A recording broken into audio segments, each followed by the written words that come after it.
is Radio Prague International, coming to you from the Czech capital.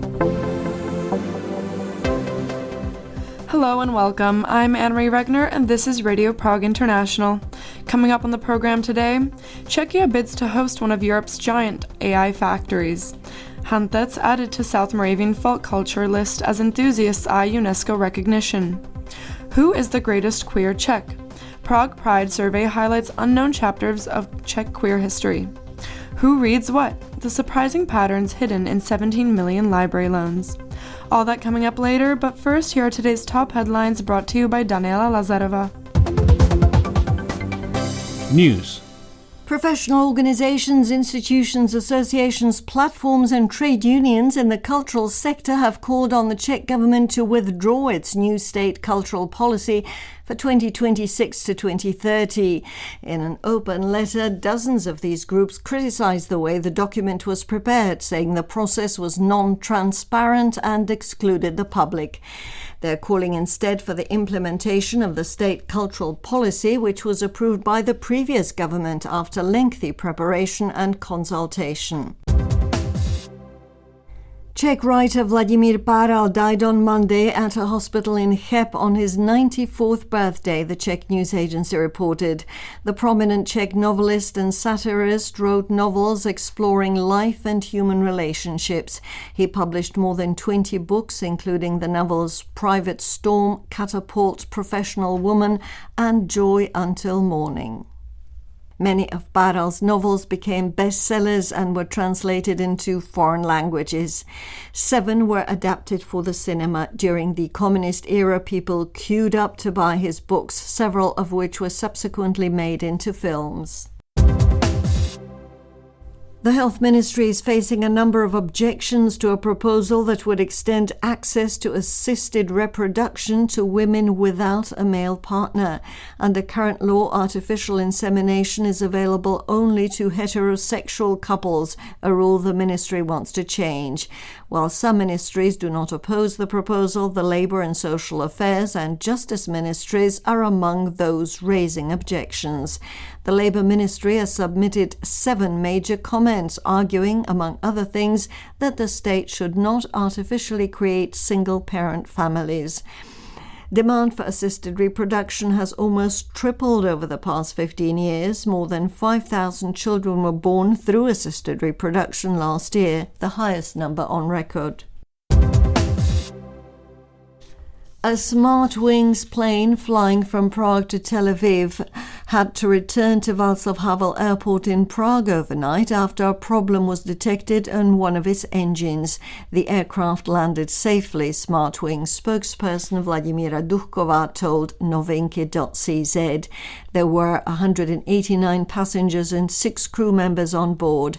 Prague Airport declared a full emergency ahead of the landing, deploying airport firefighters and emergency crews, along with Prague firefighters.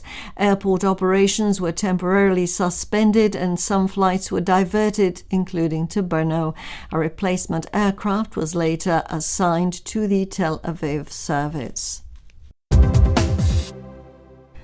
A new study by Czech climatologists provides the most detailed estimate yet of how dangerously high temperatures could develop in Central Europe in future years. It suggests that the upcoming decades could bring a significant increase in days when extreme daytime heat coincides with tropical nights, when temperatures do not fall below 20 degrees Celsius. Such conditions pose a major health risk. Some regions could see more than 7 such days a year, the study says. At present, the combination of hot days and tropical nights is relatively rare, averaging fewer than 2 days a year between 1995 and 2014. Employment in Czechia rose to 5% in July from 4.8% in June. Labour officers registered over 367,000 job seekers, an increase of just over 11,000 from the previous month, according to figures released by the Czech Labour Office. Labour and Social Affairs Minister Aleš Juchelka of ANO described the rise as a common moderate increase during the summer holidays. The number of vacancies also rose by around 1,000 from June to 100,000 vacancies.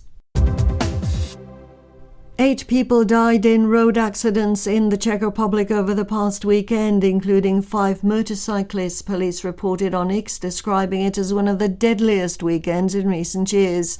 So far this month, 18 people have died in road accidents, including 11 motorcyclists. And finally, a quick look at the weather forecast. Tuesday should be partly cloudy with daytime highs between 25 and 29 degrees Celsius. I'm Daniela Lazarova, and that's the end of the news. The European Union plans to build a network of huge AI computing centers as it seeks to catch up with the United States and China. Czechia hopes to host one of them, with České radiokomunikace company as the main investor in the Czech project with the support of the government. Vít Pohanka spoke to the company's CEO, Miloš Masník, about the bid. When I simplify it, it's a place where you are training and running AI models. So it's a building that is full with modern chips containing GPUs, and GPUs are processors enabled to run and train AI models. I think European Commission talks about 5 or maybe even 7 of such gigafactories. What do you think makes the Czech project special? Why do you think it has a real chance to succeed? We believe we have a very strong consortium that is being formed out of mostly European-based and operating companies with a strong background. We believe that the project is rather advanced. We are not only having blueprints, but we are physically building the data center already. We have the power guaranteed and contracted, and we have unlimited fiber connectivity. And we are strategically nicely positioned in the middle of Europe with rather low latency to states such as Poland, Germany, and other adjacent countries. What about the environment? I'm actually planning to speak later today to Robert Bryce, who's a US journalist who wrote a book about the sort of culture wars, that are actually happening in the United States when it comes to building new data centers. Would that be a project of that size that could make people in Czechia less likely to be happy about it? I mean, let me put it like that. If we compare the magnitude to US data centers, we are still talking about rather small project, 22 probably to 50 megawatts maximum, with no emissions and basically no significant impact to environment. Later on, we are looking at opportunities how to use the heat generated for local neighborhoods for heating. So that these are the projects for the future that can actually help the neighborhood. Who would be using the capacity? Big Czech firms, startups, universities? Who would it be for, and who would decide who can use that capacity? Well, the capacity is primarily for government, state institutions, universities, startups, but of course also for hyperscalers and for large industrial companies throughout the entire Europe. As you mentioned, 5 to 7 factories will have to serve the entire European Union. And it will be based primarily on commercial conditions. That's the way how it's going to be offered. With one exception, the state and EU has a certain part of the capacity guaranteed by the contractual conditions. From your point of view, is the European Commission's initiative kind of sufficient to really change something in the race to build a new, safe, better AI, where Europe is obviously lagging behind the United States and China too? Well, we believe it's one of the components in the puzzle, for sure. It's not enough, but this is a good first step that should help promote and activate many new startups and companies with this in this AI battle. And next to it, of course, we need to focus on promoting European companies who are producing chipsets, chips, hardware, and so on. So it's a combination of more things, but this is a good step forward. But it still is true that Europe is largely dependent on the US technology and US computing capacity, to put it like that. Yeah, today this is exactly the case. You are already building the Prague Gateway Data Center between Zbraslav and Jíloviště on the outskirts of Prague. So do I understand correctly that if this project succeeds, you will simply make it larger in a way? Yeah, correct. If we go ahead anyway, we are quite confident that we can utilize it and sell it ourselves.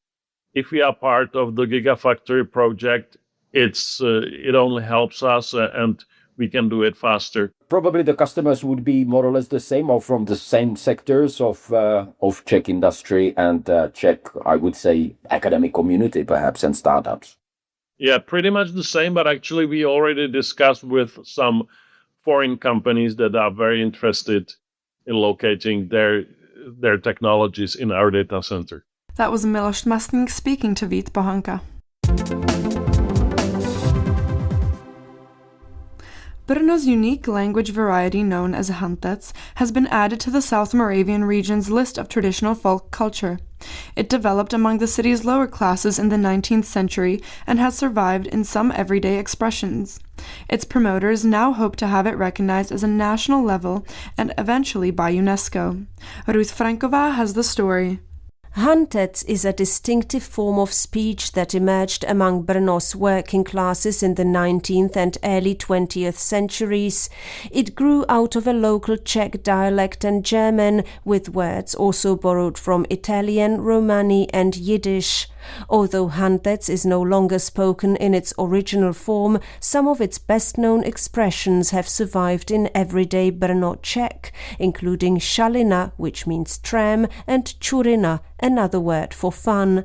In an earlier interview with Radio Prague International, linguist Karel Oliva explained how Hantec developed. It's a social act which developed from the combination of the local variety or local dialect of Czech with German language.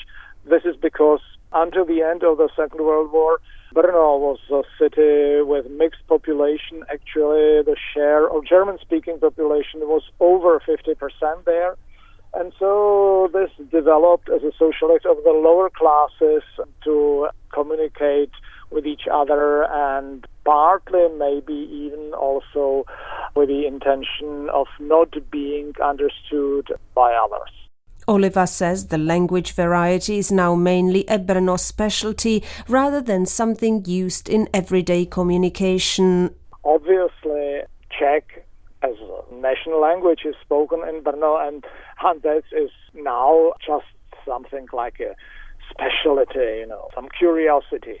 Because the lower classes, or the division into higher and lower classes, which used to be when Hantec developed, does not exist anymore.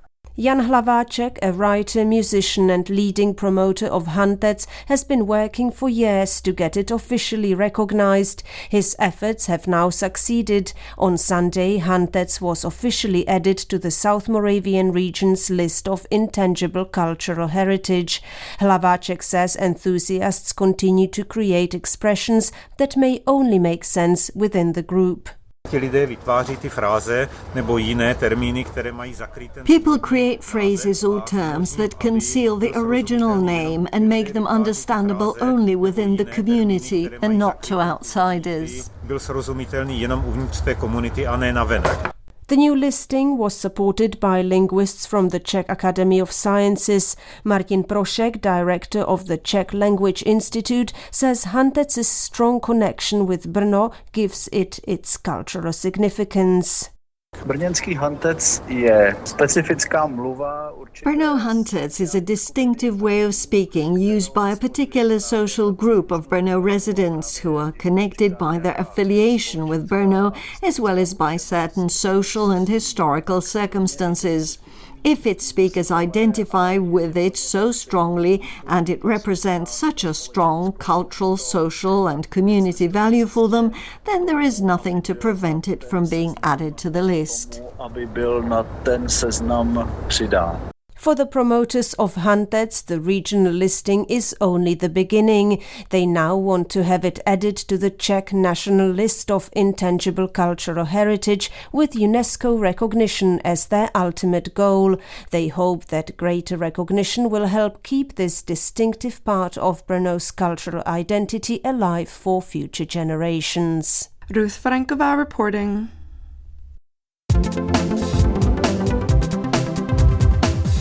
Prague Pride Week is coming to an end, so let us look back through history. Who could be the greatest queer Czech? That is the question behind a survey currently underway, inspired by an international format. Its organizers are using the initiative to draw attention to the stories of queer people throughout Czech history. Romana Grajcarová has the story. In 2002, the British broadcaster BBC aired a TV series based on a poll to find the greatest Briton. The top 10 included figures such as Shakespeare and Princess Diana, while former wartime Prime Minister Winston Churchill became the winner of the poll. The show attracted enormous international attention and inspired similar initiatives around the world. In the Czech spin-off, after disqualification of fictional genius Jara Zimmerman, King Charles IV won the 2005 poll. The international success of the initiative showed that its real strength lies in its ability to resonate across society, spark a nationwide debate, and draw attention to history and questions of value. This type of poll inspired Czech art critic, writer and curator Matěj Forejt to create, in cooperation with the Society for Queer Memory, a survey to find the greatest queer Czech, or in Czech, největší queer Češstvo, on the occasion of this year's Prague Pride.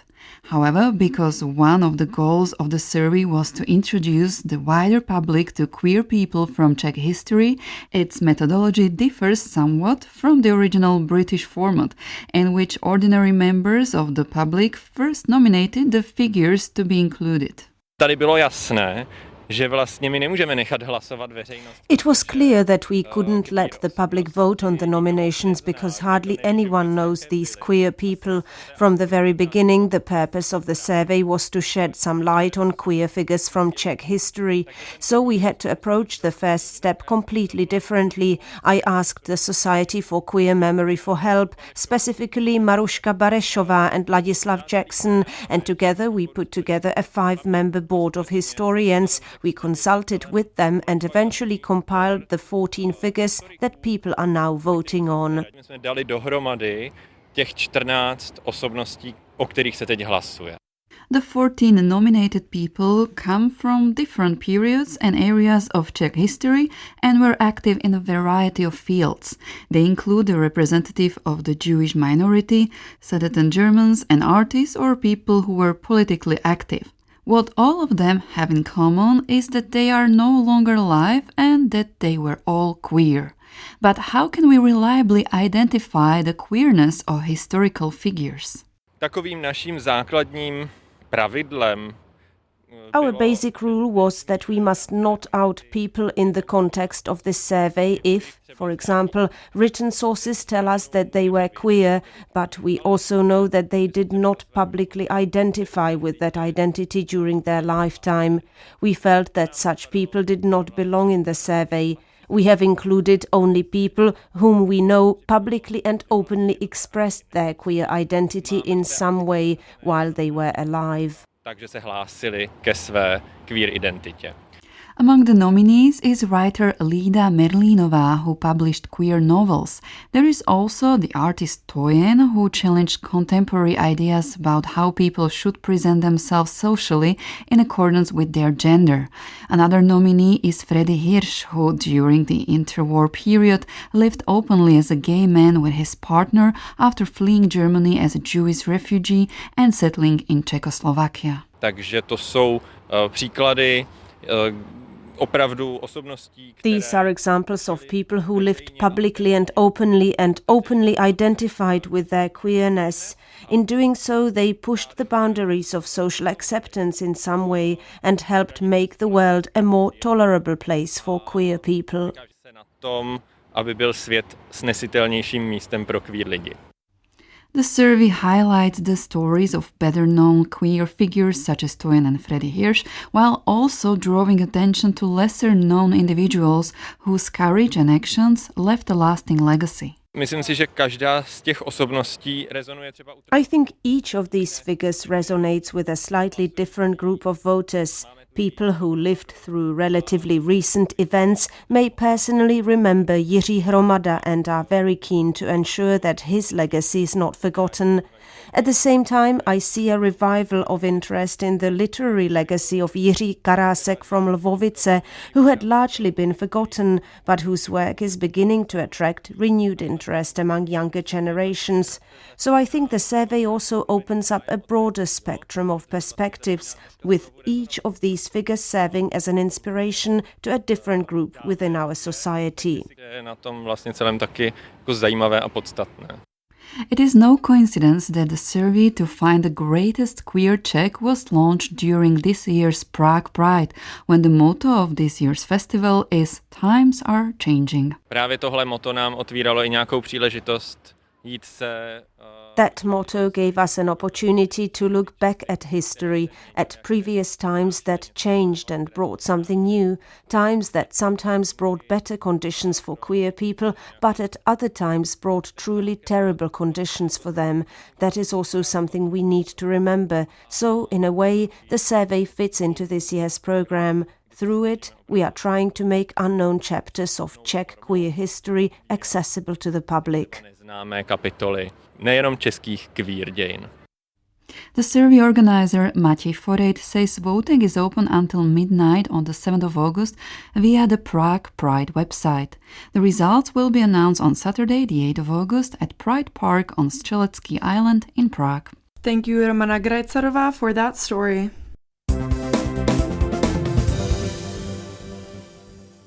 A reminder that you're with Czechia in 30 minutes, a half hour of news, current affairs, and interesting stories brought to you by Radio Prague International. The Czech Republic boasts one of the densest library networks in Europe. But who exactly uses these libraries, and what do their reading habits look like? Drawing on data from roughly 17 million library loans made over 3 years at the Prague Municipal Library, data journalist Michal Kašpárek uncovered a number of intriguing patterns. At what age do men and women read the same books? Who are the library's super users? And how do readers' interests change over the course of the year? Ruth Franková spoke to Kašpárek about what the data revealed. All the patterns hidden in the data, was there anything that really took you by surprise? Not much, really. It doesn't happen often that an analysis basically only confirms what I have already known before. So let's go through some maybe bits of interesting information. For example, there was one funny thing. I was quite surprised that little kids from 6 to 10 read quite a lot about etiquette, about good manners. So it goes against the picture of rude teens, maybe. Another thing that I found funny was the popularity of topics like the wives of kings and the mistresses of kings among people older than 50 years. And it starts with the wives around 45 years of age. And then, let's say 10 or 15 years later, people start to be interested in the mistresses. I don't know why. Previous researches have shown that women tend to use libraries more than men, but your analysis identified one age when boys and girls borrow books at almost exactly the same rate. When is that, and why do women subsequently borrow significantly more books than men? The ratio is 1-to-1 from, let's say, 6 to 10 years of age, and it is because the schools organize trips to libraries. Kids are given a free card. They don't have to pay for it until 15 years of age, I guess.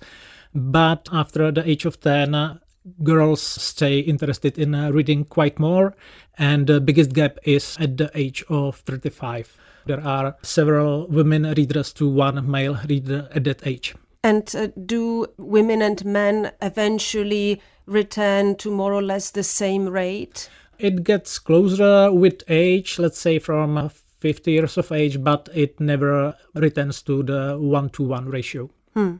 You also found that men and women read remarkably similar books around the age of 18, but then their reading preferences diverge sharply afterwards. So why do their tastes come together at that age, and what causes them to drift apart later? It is quite easy to explain. At age 18, both boys and girls, or actually young men and young women, have to read the same books for state exam. That is why authors like Ernest Hemingway are so well read in that age. But shortly after the age of 19, after the state exam, the taste differences grow rapidly, and young men from 20 to 30 and young women at the same age have the greatest gap between the taste measured in how many books do they have in the top 100 most read at that age. I guess it is because they have very different interests at that age, and then it converges back to quite same books, and that is because at the age of 30 they start to borrow children books. Both men and women borrow books for their kids to read them. What did your data reveal about how Prague residents actually use the library network? Do they tend to stick to their local branch, or do they travel across the city for their books? They basically stick to their local branch. The standard user goes to 2 branches a year out of 50. But I have found some, let's say, super users, people who visit most of the branches, so 25 and more in a year. There is around 12 of them, and not surprisingly, most of the super users are small kids or people who are retired, so they have enough time to travel across Prague and borrow books from different branches. Your analysis also revealed something interesting about library cards. What led you to conclude that many cards are actually shared by several members of the same household? It is quite different to say how many cards are shared, but one reason I think that is because people from the library told me that it is quite common. A woman is, let's say, manager of the family cards, and she borrows the card to the husband, to the kids, and then pays the fee every year. And from the data point of view, I found that in 1% of the cases, books like 50 Shades of Grey, erotic literature, was borrowed by kids under 10, usually not interested in such a genre. So it is safe to conclude that, for example, the kid was given the card during a school trip to the library, and then a parent was interested in some adult reading and used the card to borrow it. What do your data tell us about how often people actually use the library? How many books does a typical reader borrow in a year? The typical reader borrows 9 books every year. 1/2 borrows less, 1/2 more. And when I say that, I'm counting only people who have borrowed at least 1 book a year. I don't see people who have a card but they don't go to the library in my data. Definitely there are people that have a library card and they don't go there. How much do readers' habits actually follow the calendar year? Were there any seasonal trends that particularly surprised you? There was basically nothing surprising. It was almost calming to observe the trends. After a new year, people are interested in improving themselves, so they borrow books about healthy cooking, diets, sports, or personal productivity. Then with each January week, the interest in these topics goes down. Before the summer break, people borrow books like detective novels and travel guides, so basically things that help them relax during the summer.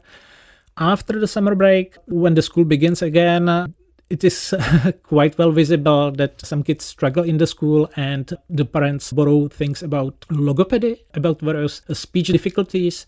And then before Christmas, people start to be interested in biblical stories and the Christmas itself, carols and so on. And finally, I also wanted to mention some of the titles that were among the most borrowed ones over the past 3 years. What were they and what do they tell us about Czech readers today? Well, the most borrowed book by far was The Diary of a Wimpy Kid, which is an international bestseller. But there is a catch. It is not one book. It is a series of books, like 20 books, and they all have the same title in the data.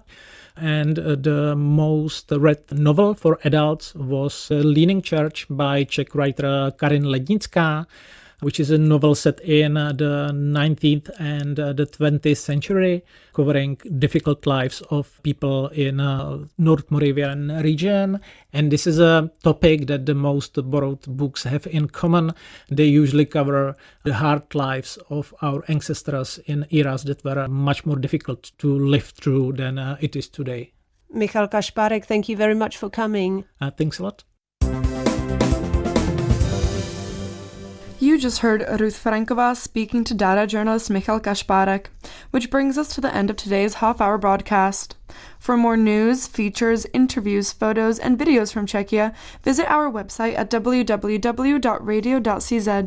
You can also keep up by following us on Facebook, X, or Instagram. From me, Anne-Marie Regner, thank you for listening and goodbye.